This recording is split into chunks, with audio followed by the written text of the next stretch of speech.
कि हमार भौजी कब से खड़ा बाने सुपली लेके गंगा जी के पानी में, कि हमार भौजी कब से खड़ा बाने सुपली लेके गंगा जी के पानी में।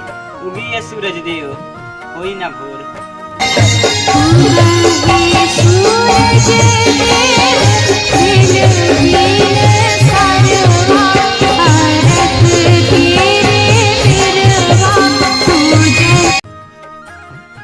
कि कब से हमार भौजाई खड़ा बानी गंगा जी के पानी में, आदित्य देव तोहरे आस में। कि कब से हमार भौजाई खड़ा बानी गंगा जी के पानी में, आदित्य देव तोहरे आस में।